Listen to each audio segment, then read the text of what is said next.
आशा भोसले आपल्याला निवडून गेल्या, काय तुमच्या आठवणी आहेत? आज हा अत्यंत दुःखद प्रसंग आहे की मंगेशकर कुटुंबियातील दुसरा तारा आशा भोसलेताई यांचं दुःखद निधन झालेलं आहे. 92 वर्ष त्या जगल्या, त्यातल्या बहुतांश काळ वयाच्या 5व्या-6व्या वर्षापासून संगीताची सेवा केली, ती अखेरच्या श्वासापर्यंत. या देशामध्ये सर्वात वर्सेटाईल गायिका म्हणून जर कोणाकडे पाहायचं असेल तर त्या आशाताई होत्या. आशाताईंनी तोरा मन दर्पण कहलाए अशा प्रकारचं क्लासिकल गाणं देखील म्हटलं आणि त्याचवेळी अतिशय आधुनिक खतुबासारखं गाणं देखील तेवढ्याच लीलया त्यांनी म्हटलं.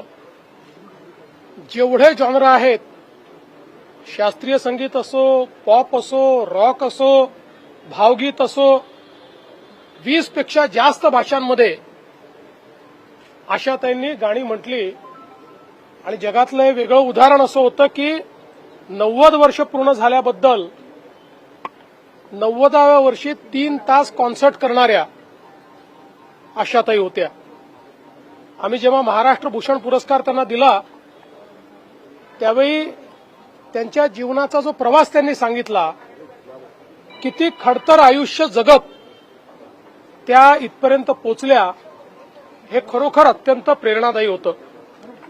मला आठवतं की आम्ही रेडिओ जॉकीजचा जो कार्यक्रम घेतला होता, त्या कार्यक्रमामध्ये आशाताईंनी मला 2 ओळी गुणगुणायला लावल्या आणि मग त्या ठिकाणी सांगितलं, बघा माझी शक्ती, मी महाराष्ट्राच्या मुख्यमंत्र्यालाही गायला लावू शकते.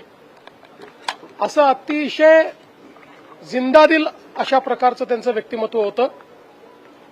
कुठल्याही कार्यक्रमाची त्या ठिकाणी त्या कार्यक्रमाचा प्राण त्या असायच्या आणि सतत आशाताई हसतमुख आणि उत्साहामध्ये 90व्या, 91व्या, 92व्या वर्षी देखील त्यांचा उत्साह वाखाणण्यासारखा होता. आम्हाला ही पूर्ण खात्री होती की लता दिदींची तर आम्ही 100वी करू शकलो नाही, पण आशाताईंची 100वी निश्चितपणे करू शकू. पण दुर्दैवाने काळाने ती संधी दिली नाही.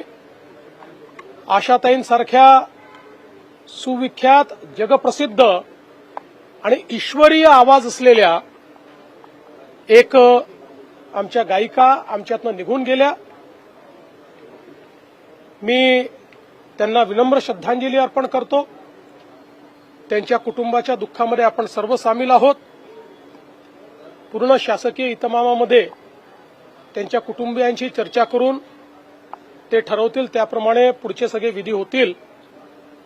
पण मला असं वाटतं की आज संगीताकरता आजचा दिवस हा अत्यंत दुःखद आहे.